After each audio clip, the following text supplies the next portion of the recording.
Eh oui, merci beaucoup. On va à présent changer totalement de thématique, quoique les produits dont vous allez nous parler, enfin, et dont on va se passer tout le mois de janvier, sont aussi souvent en promotion. On va parler du Dry January, vous savez, le mois sans alcool pour se questionner.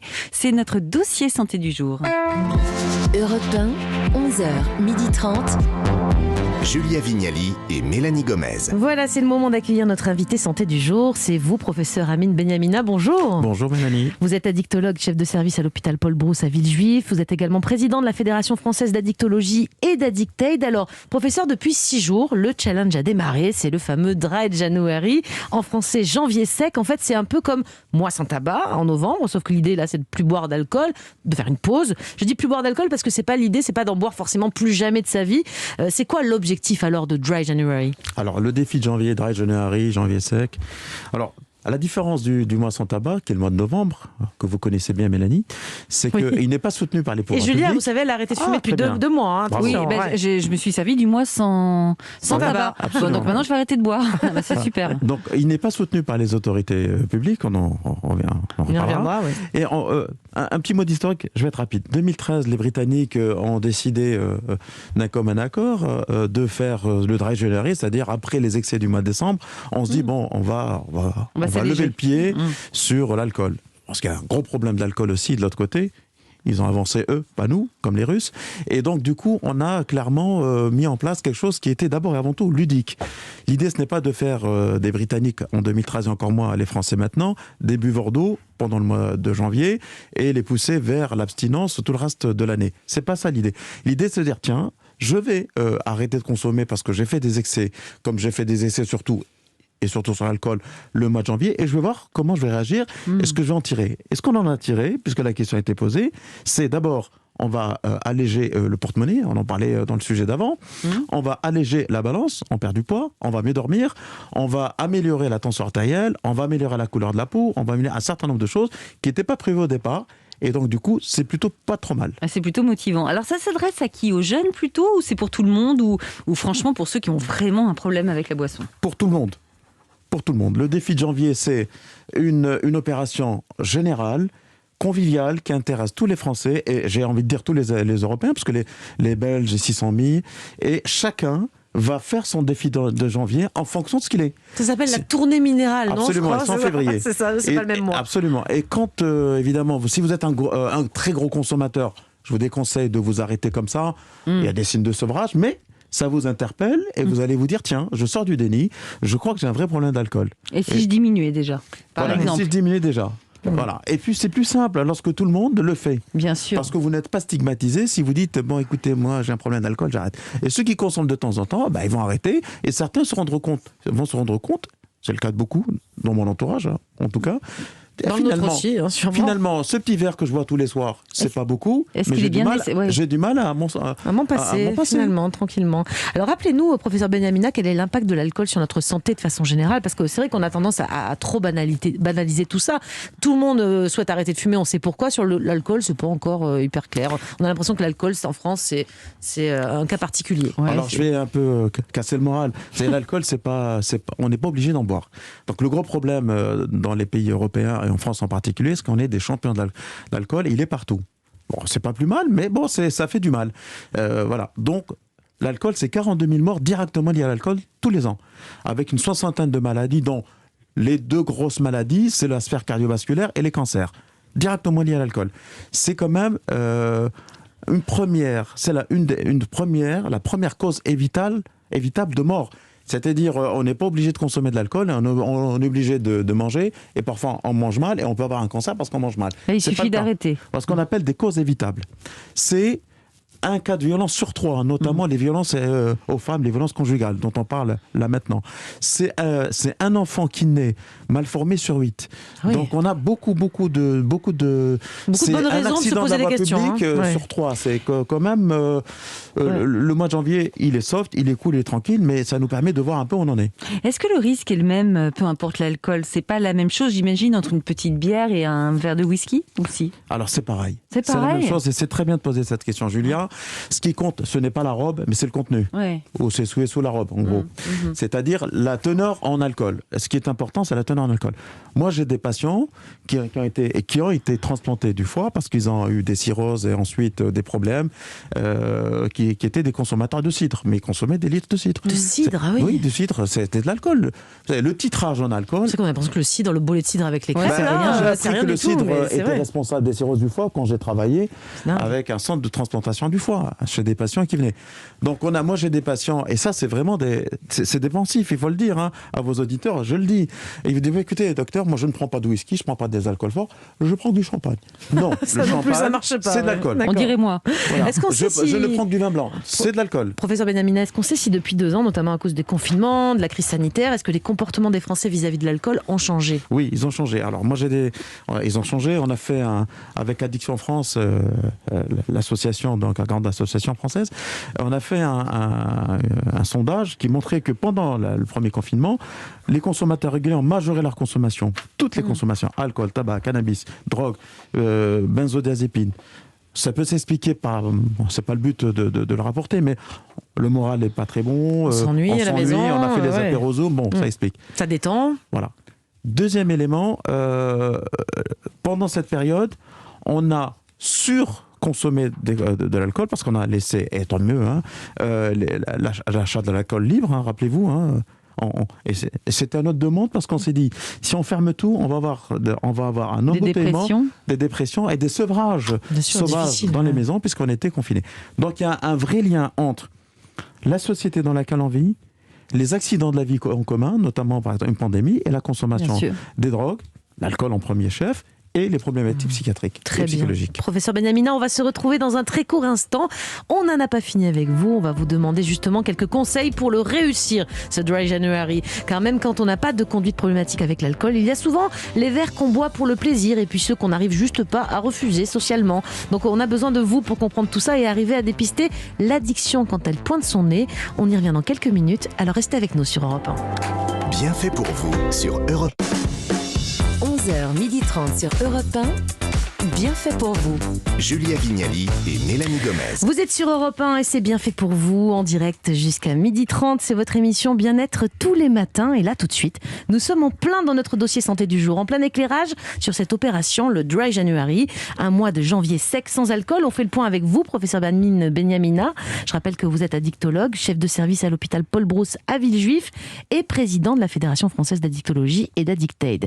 Bon, si on veut se mettre au mois sans alcool, comment on s'y prend ? Est-ce que c'est quelque chose qui se prépare ? On le décide comme ça du jour au lendemain. D'ailleurs, ceux qui nous écoutent, qui n'ont peut-être pas démarré, on est le 6, on a le droit de démarrer le 6, c'est bon ? Oui, évidemment, c'est le principe du défi. Le principe du défi, c'est un objectif, on essaie de le tenir. On peut faire du 6 au 6, quoi. Évidemment, si on ne le tient pas, on va pas se faire frapper. Voilà, on ne va pas se faire taper sur la main.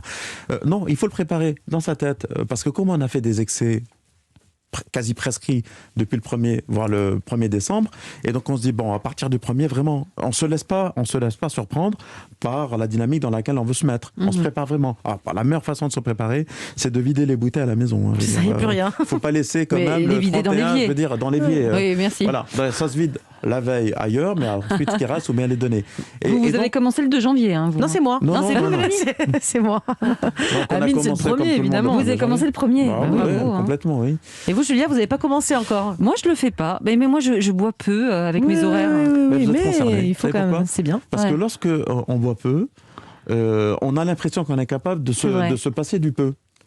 Et donc, défiez-vous. Oui, c'est juste Vous pour avez faire le tout à défi. fait raison, professeur, parce que je sais que, par exemple, le jeudi soir, vers 18h, je m'autorise pour la première fois depuis très longtemps une petite goutte d'alcool et je l'attends comme une toxico, quoi. Donc, c'est qu'il y a un vrai petit Non, mais problème. je pense qu'il y a un plaisir qui est associé à ça. Je quand même pas. Il y a un plaisir.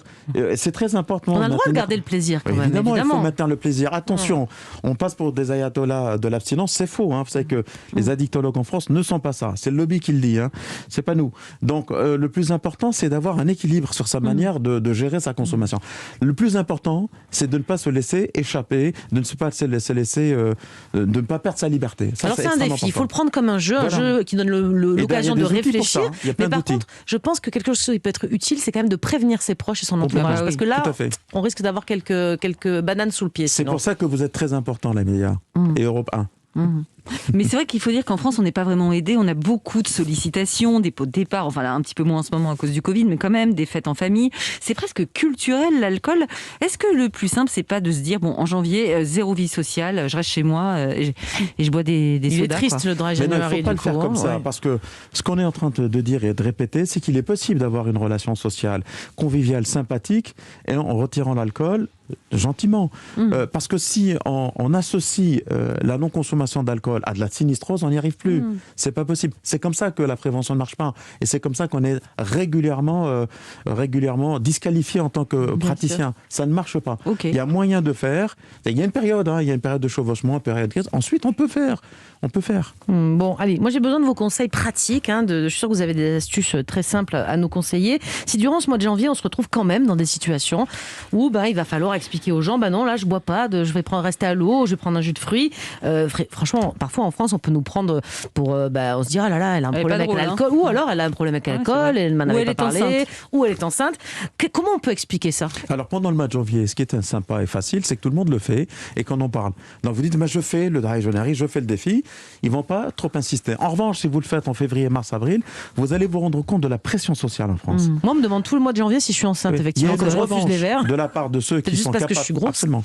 Il y a une revanche de la part de ceux qui sont capables de le faire ou de se prémunir finalement contre les excès pendant le mois de janvier et qui s'inversent sur le reste des mois. Donc profitons. Mais il faut se justifier avec l'alcool. C'est quand même pénible, parce que quelqu'un qui fume pas, il n'a pas à s'expliquer. Il n'est pas en train de dire. On vous félicite même. Je suis désolée, j'allume pas une cigarette. Ouais. Mais par contre, quand vous vous apprêtez à ne pas boire, vous êtes obligé de prévenir. C'est fou, ça, non? C'est fou. C'est tout le travail qui n'est pas fait par les autorités, qui n'est pas fait par les politiques en France. C'est ce qu'on appelle la dénormalisation. Ce n'est pas normal de se retrouver à consommer de manière systématique. Alors, vous entrez n'importe où, on vous tend directement un verre et si vous ne buvez pas, vous êtes suspect de quoi que ce soit. Donc ça c'est pas normal. On peut savoir dire non. C'est un peu comme ont vécu il y a quelques décennies les végétariens ou bien les véganes. Ils pas obligés de manger de la viande. Des extraterrestres, c'est plus le cas. Bien sûr. Donc il faut faire ce travail. Par rapport au mois sans tabac où c'est zéro tabac, est-ce que là, on va vous demander l'autorisation? Est-ce qu'éventuellement on peut se dire, j'arrête pas complètement pendant le mois de janvier, mais déjà je diminue? Est-ce que c'est déjà un bon moyen de réfléchir, ça? Le plus important, c'est d'être dans la dynamique. Et dans la réflexion. Faites-le. Vous savez qu'il y a des gens qui ont fait la promotion du dry January à la tête de grosses associations qui ne l'ont pas fait entièrement il y a quelques années. Ouais, d'accord. Donc déjà, si on ne boit qu'une fois par semaine, un verre, on peut être fier. Je ne vais pas vous le prescrire, Julien. D'accord, je sais, j'ai compris. On n'y arrivera pas, Mélanie. Mais quel est l'intérêt si on s'arrête juste un mois et qu'on repart de plus belle après? Ça va nous faire, je sais pas... Très bonne question. J'ai des très bonnes questions. Elle a que des bonnes questions, cette Julia. Alors, quand on s'arrête pendant un mois, on modifie son schéma de pensée à son insu, dans le bon sens. C'est-à-dire l'expérimentation du bien-être, d'un meilleur sommeil, d'une perte de poids, est quelque chose qui va encore être utilisé tranquillement malgré vous les autres mois. Et ça a été montré, ça a été publié par les collègues britanniques en 10 ans d'avance sur nous. Et on se rend compte on est un peu plus libre pour dire non, on est moins systématique sur la consommation d'alcool, les autres moins. Mais la peau, comment on explique l'effet de l'alcool sur la peau ou sur le sommeil? C'est le vieillissement des cellules. Vous savez que l'alcool, c'est un produit toxique. Vous mettez n'importe quoi, vous le plongez dans l'alcool, ça flétrit, ça mûrit, c'est pareil. C'est exactement ça. Donc imaginez votre peau. Tout à fait physique. Et pour ceux qui arrivent, qui vont pas arriver à tenir ce challenge, à faire cette pause d'un mois, le bilan c'est quoi? Qu'ils ont donc une consommation peut-être problématique. Est-ce que ça c'est sûr à 100%? Est-ce qu'il faut consulter si on n'arrive pas à tenir? Alors il y a deux types de personnes qui probablement à mon sens ont du mal. Ceux qui ont chevillé au corps le rituel du verre, sans avoir des problèmes, et ils sont coincés dans le rituel, dans la pression. Si vous n'arrivez pas à enlever votre verre du jeudi soir à 18h, Julia, il faut se poser des questions. Et puis il y a ceux qui boivent beaucoup et qui physiquement sont tout à fait dépendants et même psychologiquement.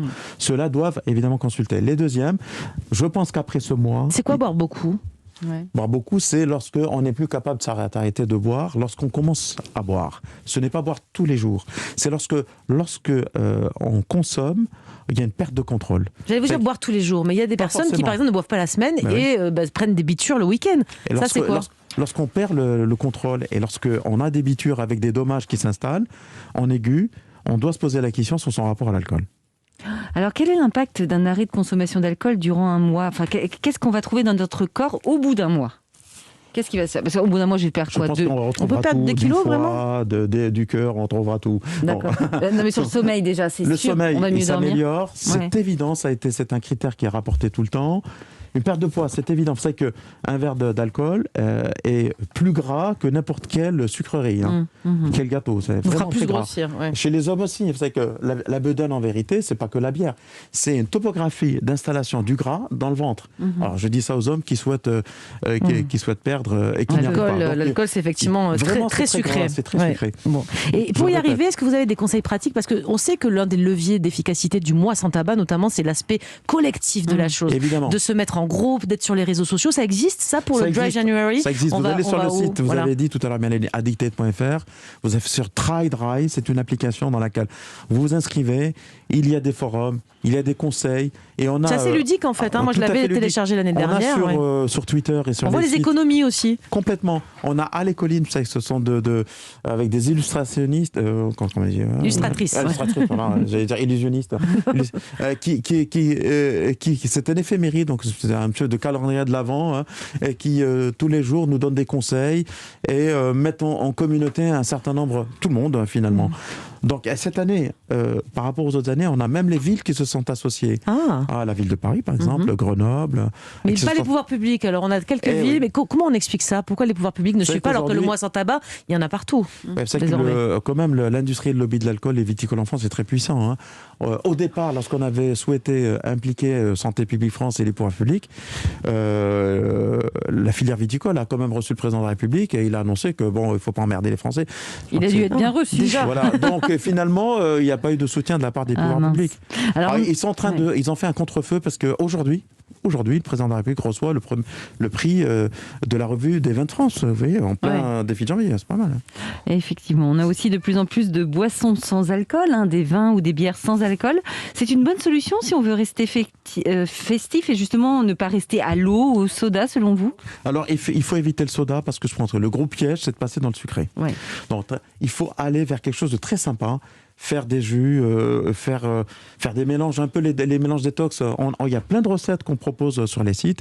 Il faut éviter de passer d'un truc à l'autre. Il faut vraiment changer de philosophie pour Oui, ce moment. mais la bière sans alcool, genre, c'est Il y a tout ça, toujours non? de l'alcool dans la bière. Et si vous gardez la bière sans alcool, vous maintenez l'esprit dans lequel vous êtes en train de finalement Consommer malgré un tout. C'est un peu truc, comme les sodas sans sucre. Ça stimule l'insuline. Hein. C'est pareil. Ouais, c'est Vous vrai. disiez tout à stimule l'heure que l'imaginaire, hein. les personnes qui souffrent d'addiction à l'alcool, pour le coup, par contre, ça peut être dangereux de se lancer dans. C'est quoi les risques d'un sevrage brutal comme ça? Vaut mieux se faire aider. Le mois sans alcool, c'est peut-être pas Le l'opération mois pour sans eux. alcool pour les personnes dépendantes et malades d'alcool, c'est un mois dans lequel elles peuvent exprimer, avec l'aide finalement de tout le monde, l'envie de se faire aider.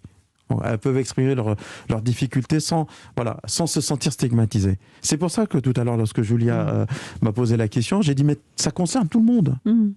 Et certaines personnes nous disent mais moi je ne suis pas concerné, je vois pas beaucoup. Ça n'est pas un mois d'abstinence et de prise en charge globale. Hein. C'est pas une thérapie de groupe. Non. C'est un groupe ludique, c'est une dynamique sociale qui permet finalement de s'éprouver, de s'arrêter, de sentir un peu où on en est. Et quels sont les signes qui ne trompent pas et qui doivent me faire dire j'ai un problème avec l'alcool? C'est lorsque vous l'avez dans la tête, c'est-à-dire lorsque vous êtes obsédé par la consommation, lorsque vous anticipez la consommation, lorsque vous anticipez l'angoisse. Et ensuite, ça c'est ce qu'on appelle le craving. Voilà. Et ensuite, il y a tous les signes que, évidemment, je ne peux pas être professeur de médecine pour les voir. Hein. C'est les signes physiques, les tremblements, les difficultés à assumer son rôle social. Professionnel, vraiment marital, au travail, à ça. s'occuper de ses enfants correctement. Ensuite, ça, c'est les dommages qui s'installent. Je vais vous offrir un extracteur de jus, Mélanie. Ne vous inquiétez pas, moi ça va très bien. J'ai commencé depuis le 2 et ça se passe Bravo. à merveille. C'est très clair. Merci beaucoup, professeur, pour cet entretien et pour ces rappels importants sur les risques, malgré tout, de la consommation d'alcool. D'ailleurs, je le rappelle une nouvelle fois, les recommandations, les bons repères pour limiter les risques pour la santé. L'alcool, c'est maximum 2 verres par jour et pas tous les jours. Oui, c'était important de le rappeler. Maintenant, nous allons basculer vers la séquence tendance de Bienfait pour vous.